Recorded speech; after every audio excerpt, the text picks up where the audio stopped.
이동의 촉 시간입니다. 월요일 오창석 시사평론가와 함께합니다. 어서 오십시오. 네, 안녕하세요. 오창석입니다. 네, 어떤 얘기 해볼까요?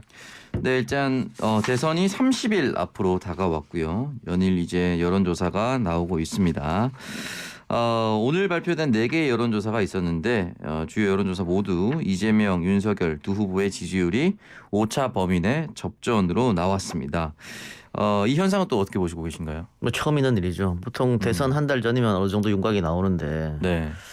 지금도 초접전으로 나오고 있고 같은 여론조사 회사에서 여론조사를 해도 하루만 달라도 조사 날짜가 결과가 다르게 나와요. 네. 이런 경우가 없었는데 상당히 좀 신기한 현상이다. 그래서 결국은 뭐 대선 결과도 이렇게 막판까지 초접전 양상으로 흐르지 않을까 뭐 그렇게 생각하는 분들이 많이 계시죠. 네. 다만 샤이 이야기, 샤이 지지층이 있을 것이다. 샤이 윤석열, 샤이 이재명 네. 이런 얘기죠. 근데 그건 뭐 잡히지는 않으니까 네. 누가 더 샤이가 많느냐. 그거는 투표 한번 열어봐야 알 것 같습니다. 네, 알겠습니다.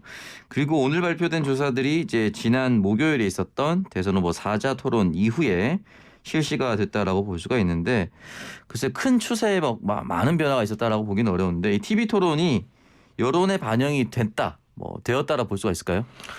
뭐 TV 토론 전과 후가 그렇게 큰 차이가 안 나잖아요. 네. 예. 그리고 뭐 한 여론조사 업체에서는 TV 토론 이후에 후보를 바꿨느냐 뭐 그런 질문도 있긴 했습니다만 거기에서는 뭐 윤석열에서 이재명으로 바꿨다는 응답이 조금 높긴 했습니다만 표본이 너무 작기 때문에 그걸 가지고 뭐 이재명이 유리했다 이렇게 또 말할 수는 없거든요. 네. 표본 수가 너무 작기 때문에 그래서 앞으로 또 8일 날 토론이 우선 됐습니다만 11일 날 다시 잡았으니까 그렇게 되면 최소 4번은 더 토론을 할 것이다. 네. 뭐 봐야겠죠. 그런 토론도 누가 더 실수를 적게 하느냐.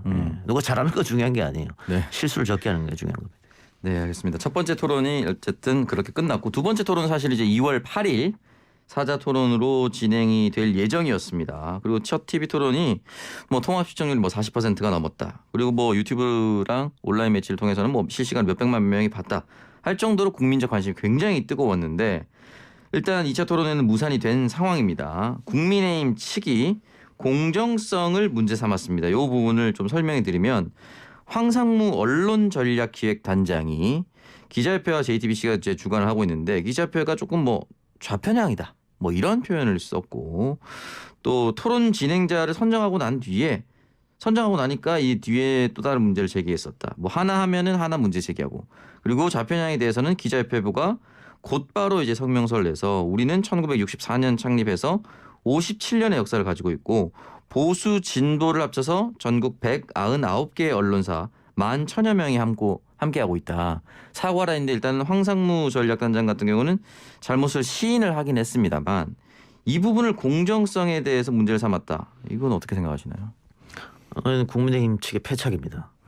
그러니까 윤석열 후보가 지난번 토론이 끝나고 나서 굉장히 자신감이 붙었다는 거 아니에요? 뭐 몇 번이고 해도 된다라는 뭐 언론 메시지가 나오기도 했습니다. 그리고 나서 바로 8일날 잡혔잖아요. 네. 그리고 토론 끝나고 나서 민주당도 마찬가지입니다만 국민의힘 자화자찬했지 않습니까? 네. 우리 후보 너무 잘했다고. 그런데 왜 국민의힘에서 갑자기 여러 가지 핑계를 대면서 토론을 무산시켰느냐. 이거는 국민의힘의 패착이죠. 이거 누가 봐도 그러면은 윤석열 후보가 토론을 또 안 하려고 하네? 이런 생각이 들지 않습니까? 왜냐하면 국민의힘에서 맨 처음에 날짜를 연기하자고 했었어요.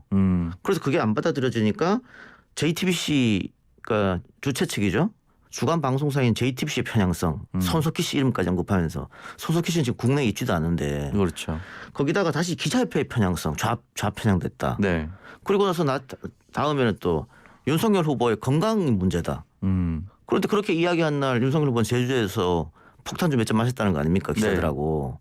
그러니까 왜 이렇게 자꾸 이상한 이야기를 하면서 안 하려고 하느냐. 후보는 자신이 있다고 하는데 결국은 또 11일로 하기로 잡았지 않습니까? 네.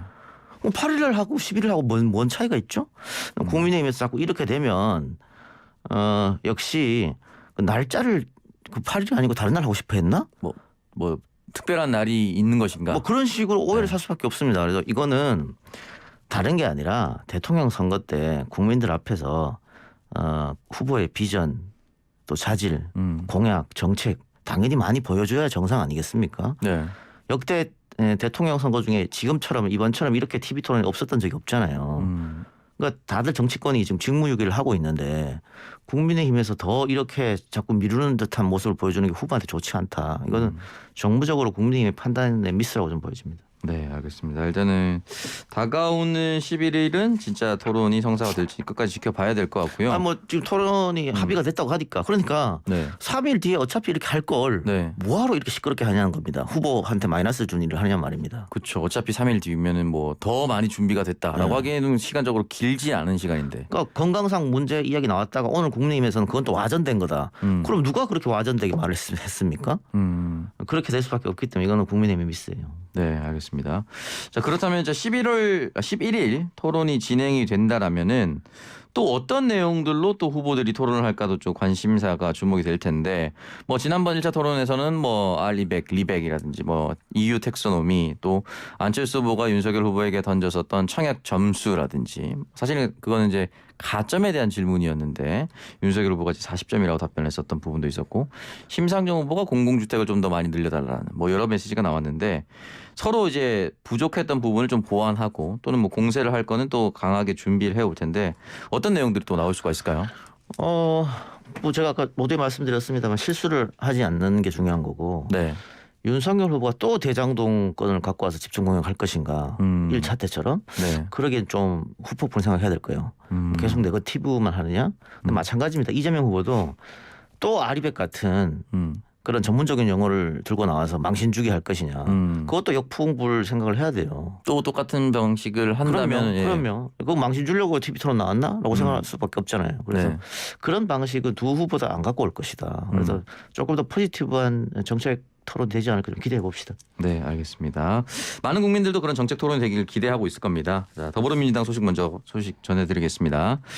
이재명 후보가 김종인 전 국민의힘 총괄 선대위원장을 만났습니다. 이전부터 만날 수 있다 뭐 이런 얘기가 오고 갔고 뭐 부르면 못 만날 곳도 없다 이런 얘기도 있었는데 결과적으로는 이제 만났습니다. 뭐 어떤 이야기가 오고 갔을까요? 80분 정도 만났다고 하는데.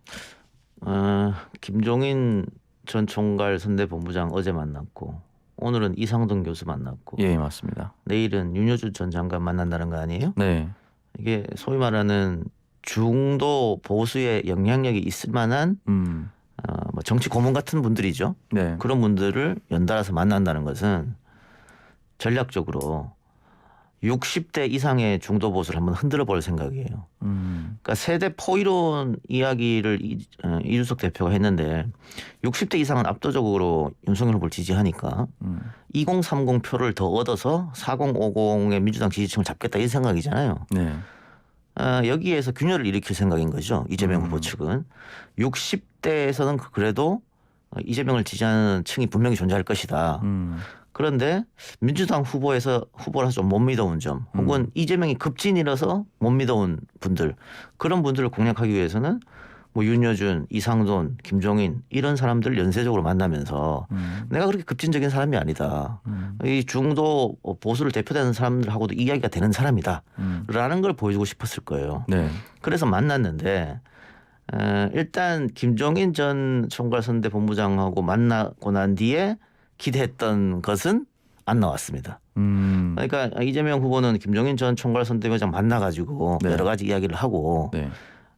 뒤에서 이제 언론에서 흘러나오는 거죠.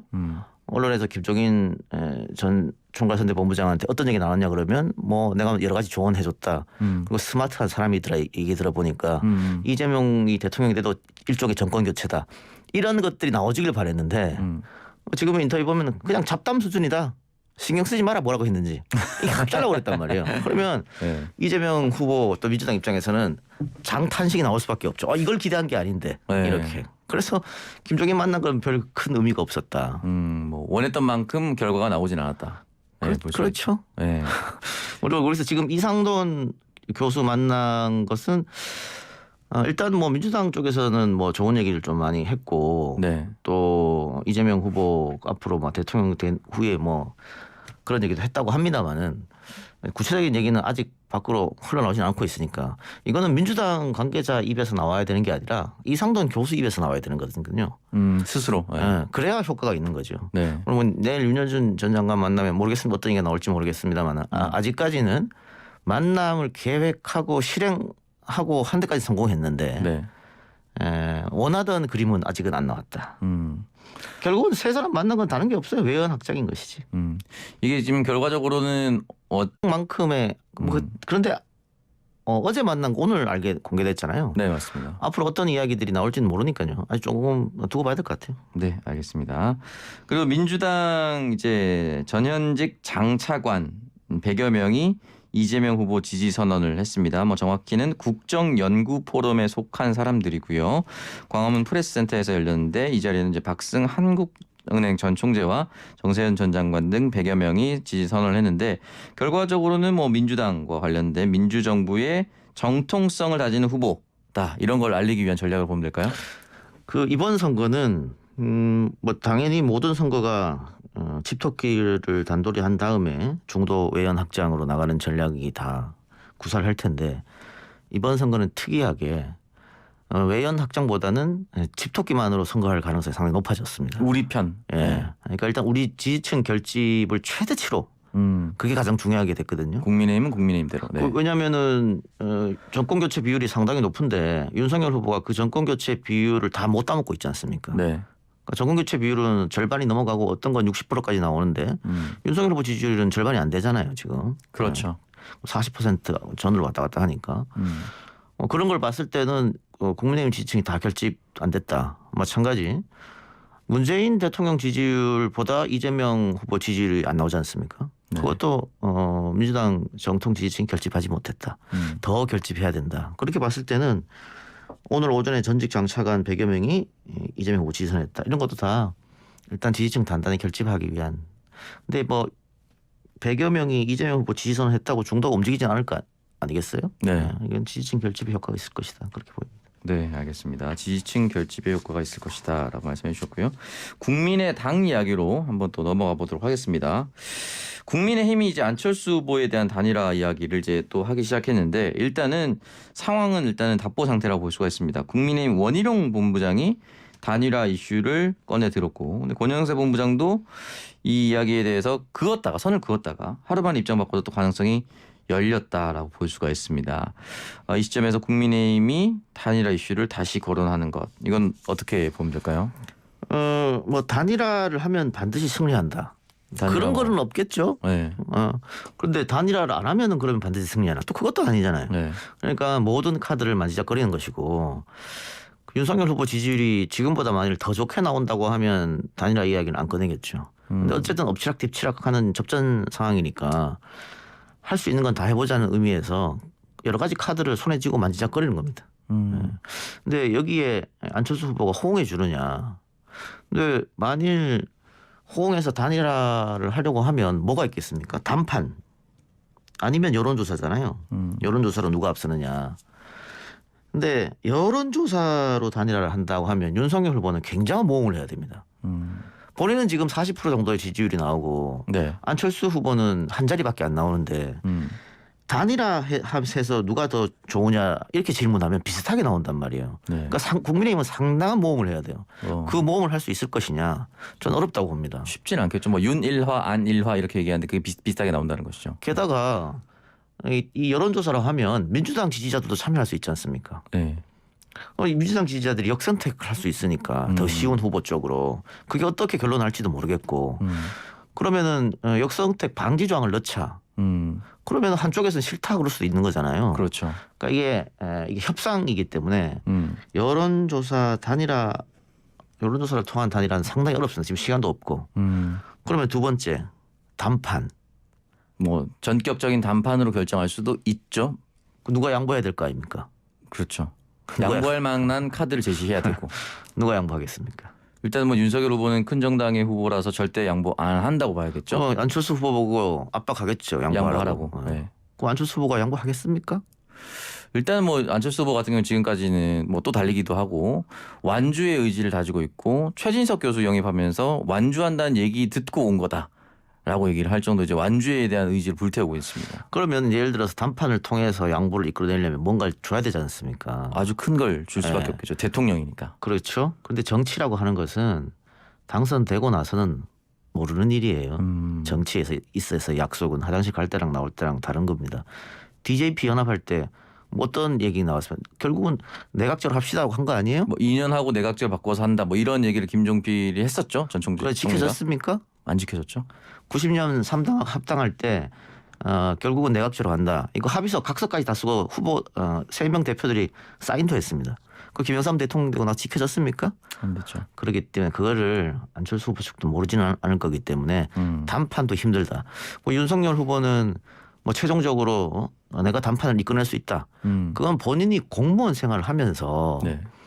뭔가 문제가 불거졌을 때 후배 불러서 동료 불러서 이렇게 이야기하고 그거하고 정치의 단판은 전혀 다른 거거든요. 그건 이제 현실의 게임인 거죠. 지분 싸움이기 때문에. 그 욕심과 욕망이 맞붙은 거잖아요. 네. 그래서 저는 결과론적으로 단일화는 상당히 어렵다.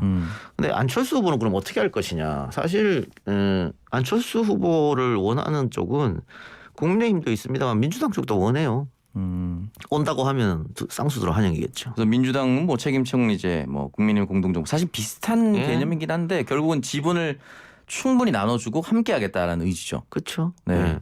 근데 그렇게 됐을 때 본인이 몸값을 어떻게 키우느냐. 아니면은 이 구도로 그냥 갔을 때 국민의힘이 대선에서 패배한 뒤에 내가 보수의 중심이 되겠다. 뭐 그런 시나리오도 그럴 수 있고 여러 가지 시나리오를 그럴 수 있을 열어둘 수가 텐데 있겠죠. 시간이 지금 촉박하다. 어느 쪽하고 단일화를 하더라도 뭐 물밑에서 접촉이 있어야 되는데 지금 뭐 원희룡 본부장 이렇게 얘기하고 또 권영세 본부장도 안 된다 그랬다가 됐다 그랬다가 이렇게 얘기하는 것은 물밑 접촉이 없다는 거잖아요. 뭐 지금부터 사실 물밑 접촉 들어가야 됩니다. 시간이 좀 부족해요. 네, 알겠습니다. 뭐 여러 얘기 들었는데 지금 뭐 들은 얘기로는 기사로서 뭐 안철수 대표를 총리 그리고 나머지 국민의당 의원 전원 입각 뭐 이런 얘기도 있더라고요. 어떻게 될지는 끝까지 지켜봐야 되고 단일화 마지노선 얘기가 나오는데 2월 13일부터 14일이 후보 등록이고요. 2월 27일이 투표용지 인쇄 하루 전입니다. 이때 단일화를 하면 한 사퇴한 후보는 사퇴 표시라고 빨간색으로 나오고요. 3월 4일 사전 투표일 하루 전까지인 3월 3일에 마지노선일 것이다. 아니면 그때 깨진다면 3월 9일 본 투표일 하루 전까지도 가능성이 열려 있다. 뭐 여러 날짜들이 나오고 있습니다. 2월 13, 14는 후보 등록 바로 다음 주고요.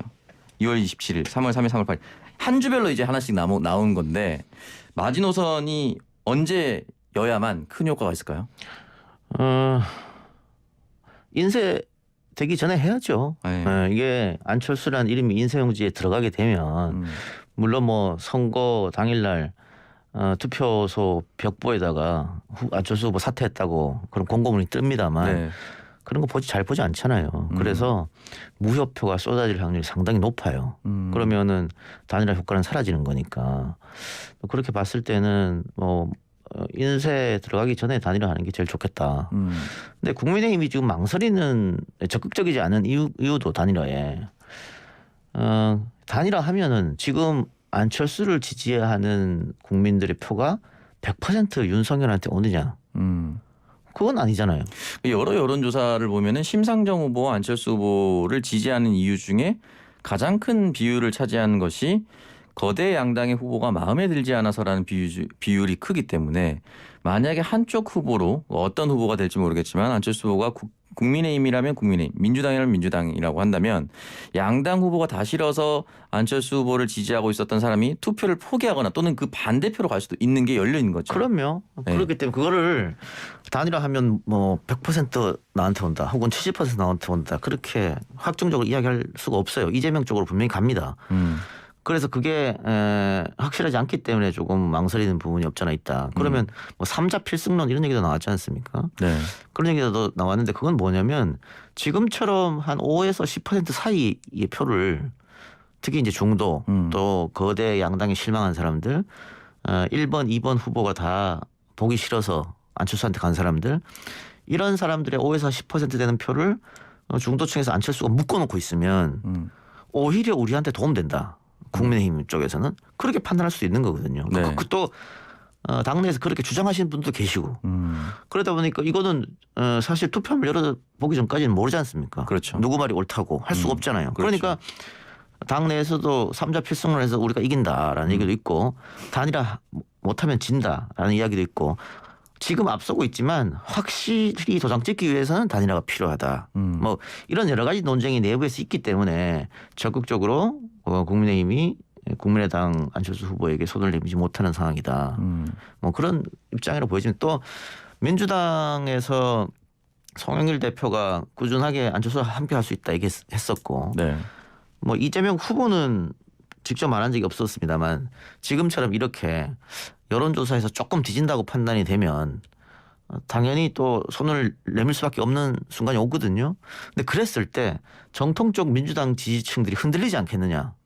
또 그런 고민도 한번 해봐야 되는 거예요. 그래서 이거는 양 거대 정당이 상당히 지금 딜레마에 빠져 있다. 이러지도 못하고 저러지도 못하고 시간은 가고 있고 그런 상황이 계속 오고 있다. 이렇게 보여집니다. 네, 알겠습니다. 끝까지 후보 등록하고 지켜봐야 될 것 같습니다. 아무래도 국민의힘도 내부 전략 노선이 완벽하게 정해져 있지 않기 때문에 그렇습니다. 예. 조금 더 귀추를 주목해야 될 것 같습니다. 네, 이동의 촉 오늘은 여기서 마무리하겠습니다. 지금까지 오창석 시사평론가와 함께했습니다. 고맙습니다. 감사합니다.